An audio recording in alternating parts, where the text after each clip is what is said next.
ओम नमः शिवाय शिवजी सदा सहाय। ओम नमः शिवाय गुरुजी सदा सहाय। गुरुजी के चरणों में कोटि कोटि नमन। जय गुरुजी संगत जी। स्वागत है आप सभी का आपके अपने चैनल फ्रेग्रेंस ऑफ गुरुजी में। मैं हूं आपके साथ मनीषा। संगत जी, आज प्रस्तुत है आपके लिए एक नया अध्याय 27। गुरुजी को एक सैनिक का अभिवादन। यह जर्नी शेयर की है लेह जन सेवानिवृत्त चंद्र कैलाश कपूर जी, जो कि PVSM AVSM रह चुके हैं और जो कि गुड़गांव से हैं। तो चलिए संगत जी, शुरू करते हैं दिव्य आभा अध्याय 27, गुरुजी को एक सैनिक का अभिवादन। 35 वर्ष से अधिक समय तक सेना में कार्यरत रहने के कारण मैं सदा इसमें विश्वास करता था कि एक सच्चा सैनिक परिस्थितिवश जीवित रहता है, चयन से प्रेम करता है और व्यवसाय के कारण मारता है।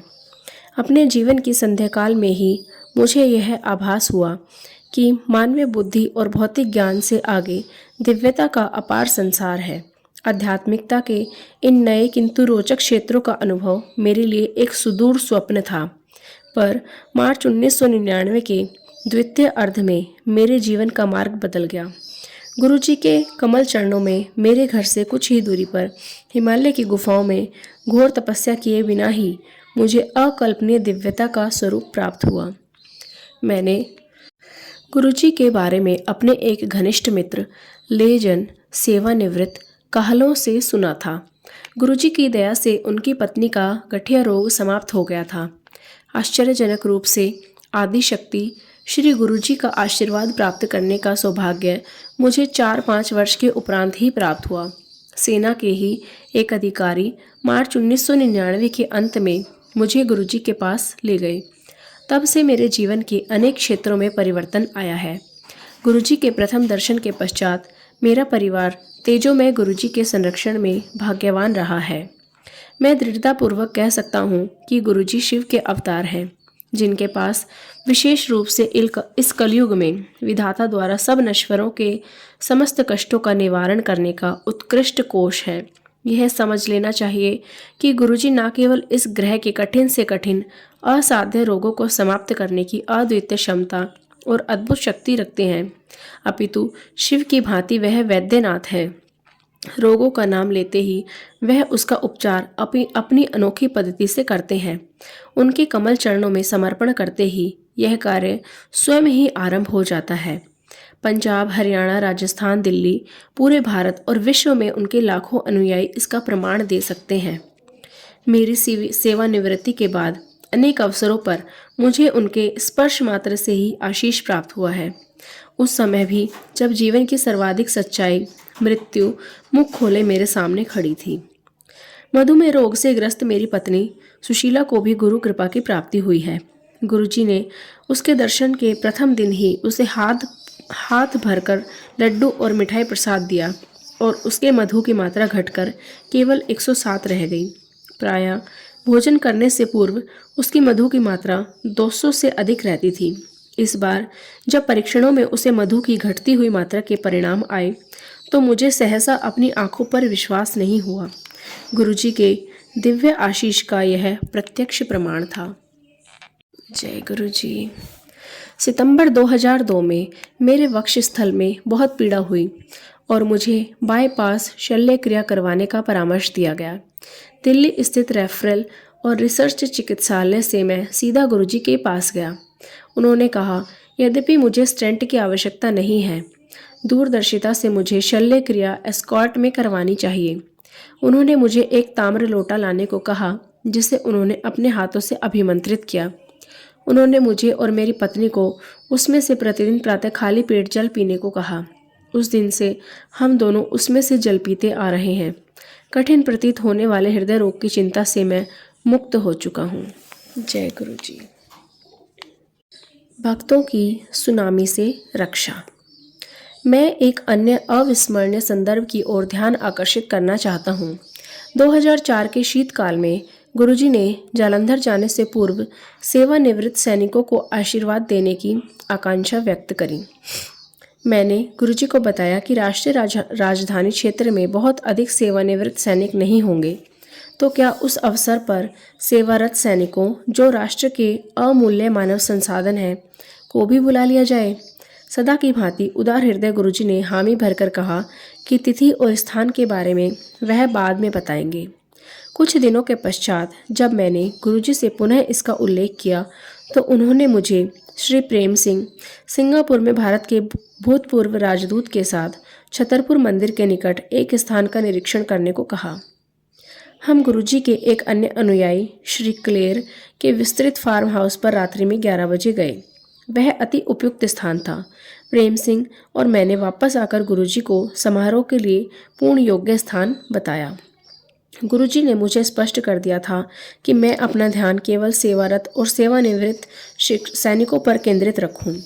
समारोह रविवार 26 दिसंबर 2004 को होना था।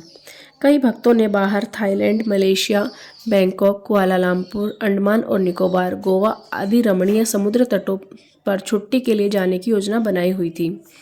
फलस्वरूप कई भक्तों ने गुरुजी से समारोह में न आने की आज्ञा मांगी, परंतु गुरुजी ने सबको बिना कोई बहाना किए आने का निर्देश दिया। चूंकि गुरुजी के कथन सबके लिए निर्विवाद आज्ञा है, भक्तों ने अपनी योजनाएं रद्द या स्थगित कर दी। इस प्रकार उस समारोह में सैनिकों के साथ अन्य अनेक असैनिक अनुयायी भी आए। सर्वविदित है कि उसी दिन एशिया महाद्वीप के दक्षिणी तटों पर सुनामी की विनाश लीला हुई थी। अधिकतर यह वह स्थान थे जहां भक्तों ने बड़ा दिन और नव वर्ष की छुट्टियां मनाने की योजना बनाई थी। इस प्रकार गुरुजी ने अनेक भक्तों के जीवनों की रक्षा की और उनको नव जीवन दान दिया। गुरुजी अपने भक्तों को प्राकृतिक आपदाओं से बचाने और आशीष देने के लिए अनोखे मार्ग अपनाते हैं। गुरुजी अपने भक्तों का वह अभेद्य कवच है जो उनकी बड़ी से बड़ी विपदाओं से रक्षा करता है। उनके पास रक्षा प्रदान करने वाले की शक्ति और संवेदना है। वह परम आनंद के दाता है जो उस दयालु ईश्वर के अन्यथा और कोई नहीं हो सकता। जय गुरु जी। 3 गुरु मंत्र, धर्म का सार। एक दिन रात्रि को 2 बजे के आसपास जब कुछ अनुयायियों के समक्ष मैंने उनसे जाने की आज्ञा मांगी तो उन्होंने मुझसे प्रश्न किया कि मुझे ईश्वर और धर्म के बारे में क्या पता है। जब मैं अपने उत्तर से उनको संतुष्ट नहीं कर पाया तो वह जोर से हंसे और मुझे जनरल साहब संबोधित करते हुए बोले कि यदि मुझे धर्म के बारे में नहीं पता तो चिंता ना करूं। यद्यपि गुरुजी कभी प्रवचन नहीं देते, फिर भी उसी समय उन्होंने धारा प्रवाह भाषा में कुरान, बाइबल, भगवद गीता और गुरु ग्रंथ से धार्मिक पद और श्लोक आदि प्रामाणिकता और प्रेम से सुनाए। उनके मुख से शब्दों का उच्चारण ऐसी शुद्धता और पवित्रता से हो रहा था जैसे गंगा अपने स्रोत शिव की जटाओं में प्रवाहित होती है। हम सब अति नम्रता और शांति से विस्मित खड़े थे। समाप्त करने के थोड़ी देर के पश्चात गुरुजी ने प्रश्न किया कि अपने आध्यात्मिक ज्ञान के असीमित कोश से जो उन्होंने अभी बांटा है उससे हम सब क्या समझे। जब हमने अपने कंधे हिलाते हुए अपनी बेबसी प्रकट करी तो वह पुनः हंसे और धीरे धीरे उन्होंने प्रभावपूर्ण ढंग से बल देते हुए 3 स्वर्णिम दिव्य मंत्र दिए जो आनंदमय आध्यात्मिक जीवन व्यतीत करने के प्रयास में हमारे पथ प्रदर्शक और आस्था के सूचक बन गए हैं। उनके प्रवचन का सार 3 नियमों पर केंद्रित था जिन्हें मानव धर्म का आधार कहा जा सकता है। उन्होंने कहा, पहला, सब धर्म एक है, सब भगवान एक है, सब धर्म प्रेम, दया और मनुष्यों के प्रति सेवा भाव का उपदेश देते हैं। दूसरा, जाति, रंग, भेद, धर्म, निष्ठा आदि का ध्यान ना रखते हुए हर समय हर स्थान पर सबकी सहायता करो। यदि किसी कारणवश ऐसा नहीं कर पाओ तो उसकी हानि भी नहीं करो। तीसरा, इस भौतिक संसार की माया, बाह्य आमोद प्रमोद, स्वप्न और इच्छाओं से अपने को मुक्त करो। प्रतिदिन अपने व्यस्त कार्यक्रमों में से थोड़ा सा समय निकालकर समाधि में बैठकर जीवन में निपुणता प्राप्त करने के लिए और आध्यात्मिक मार्ग पर अग्रसर होने के लिए ध्यान करो। सारांश में उन्होंने मुझे सुझाव दिया कि अपना कुछ ध्यान, ऊर्जा और समय उस दिव्य परमात्मा को प्राप्त करने के लिए उसकी ओर केंद्रित करो। उस रात मुझे अपने जीवन का सबसे बड़ा पाठ मिला और मानवता की सेवा ही प्रभु की सेवा है। उक्ति में मेरे विश्वास को और बल मिला। जय गुरु ji. General Kapoor, new life go. 2005 में एक दिन जब मैं DLF गुड़गांव में अपनी पत्नी के साथ प्रातः भ्रमण के लिए निकला था तो एक मदहोश सांड ने मेरे वक्षस्थल पर अपने सींग मार दिए। मैं कुछ घंटे बेहोश रहा। जब मेरी चेतना लौटी तो मैं रेफरल और रिसर्च चिकित्सालय के गहन सेवा केंद्र में लेटा हुआ था। मेरी पत्नी और कुछ संबंधी मेरी शैया के किनारे थे। मुझे लगा कि मेरा अंतिम समय आ गया है। शाम को मेरी पत्नी और बेटी गुरुजी के पास गए। पूरा संदर्भ सुनकर और कुछ समय तक चुप रहने के बाद उन्होंने मेरी पत्नी को प्रसाद दिया, जो मैंने अगले दिन चिकित्सालय में खाया। फिर मेरी पत्नी ने मुझे गुरुजी का चित्र देकर उसे तकिए के नीचे रख दिया। अर्ध चेतनावस्था में रहते हुए बीच बीच में जब भी मुझे होश आता तो मैं गुरुजी को याद करता था। उन्हीं की कृपा से मुझे शीघ्र ही घर जाकर 2 सप्ताह तक पूर्ण विश्राम करने की आज्ञा मिल गई। परंतु उसी दिन शाम को मैं गुरुजी के पास चला गया।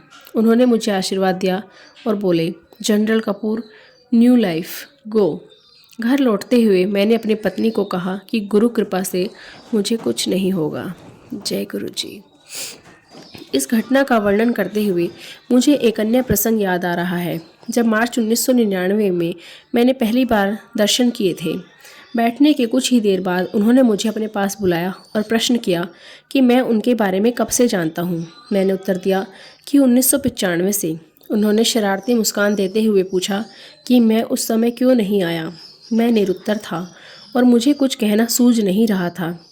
गुरुजी ने जब चमकती आंखों से मेरी ओर देखा तो मैं बोला कि यही मेरी नियति रही होगी।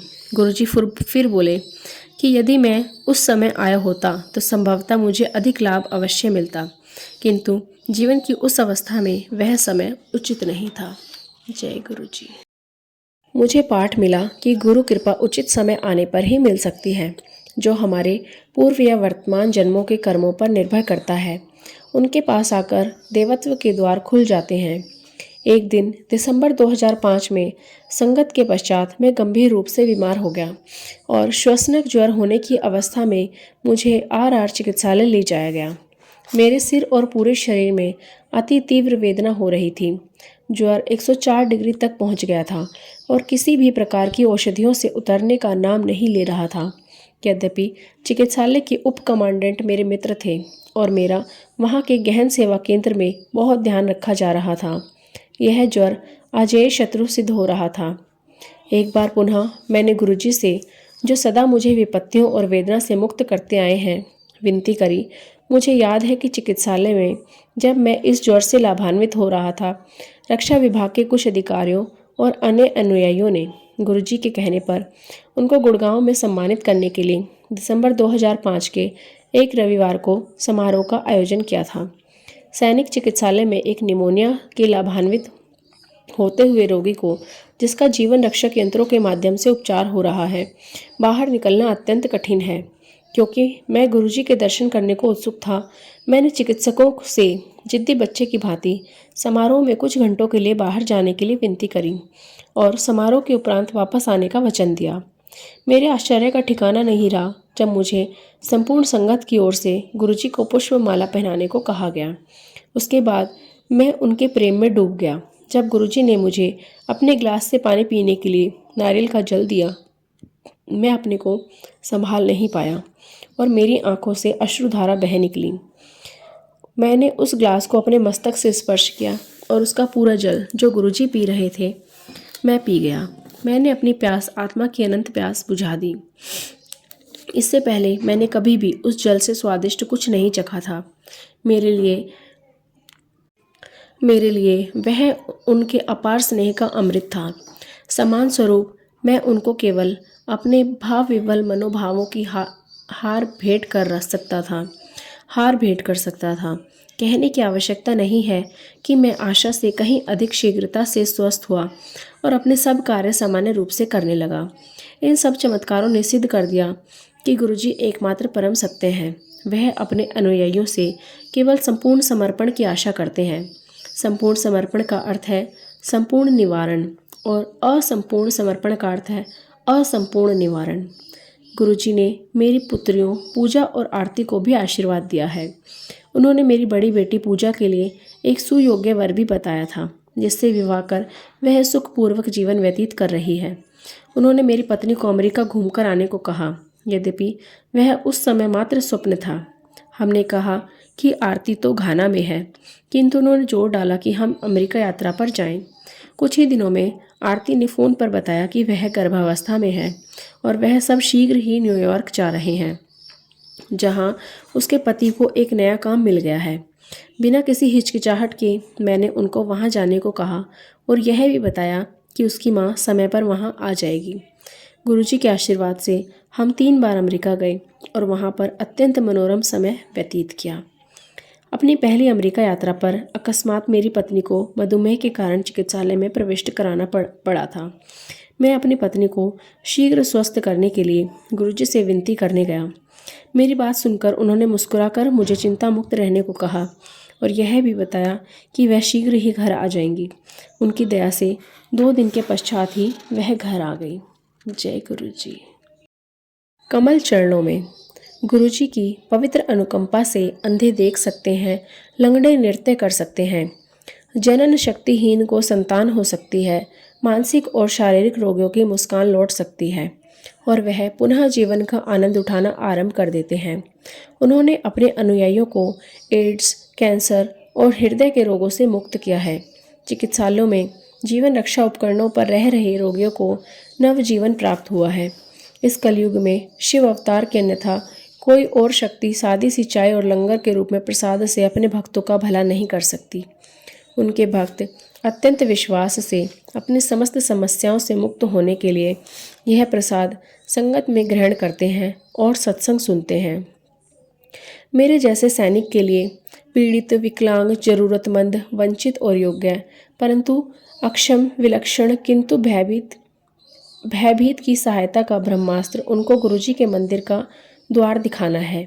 निवारण की निर्मल, स्वच्छ और दिव्य आशीर्वाद की तरंगे गुरुजी के कमल चरणों से परम शांति के अथाह सागर, धीरता, आनंद और ज्ञान के दीपक की नदी का रूप लेकर प्रवाहित होती हैं।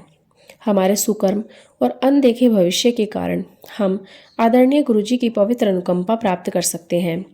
या तो आप अपने आप को प्रेम के आनंदमय सागर में डुबो सकते हैं अथवा अपने पिछले और इस जन्म के कर्मों के आधार पर गुरु कृपा से मोक्ष प्राप्ति कर सकते हैं।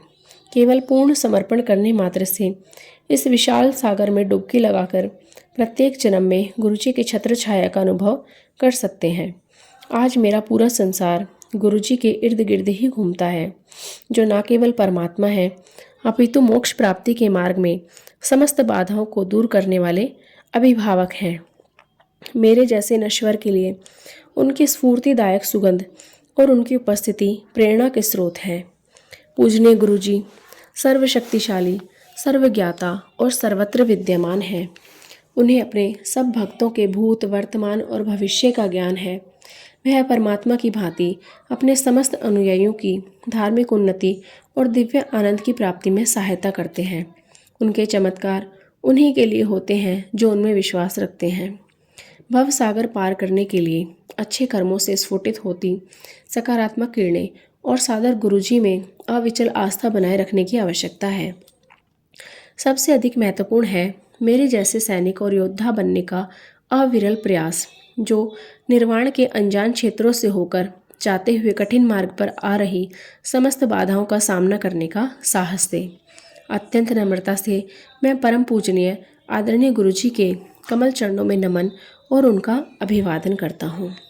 जय गुरुजी। अनंतम अनंतम शुक्राना गुरुजी।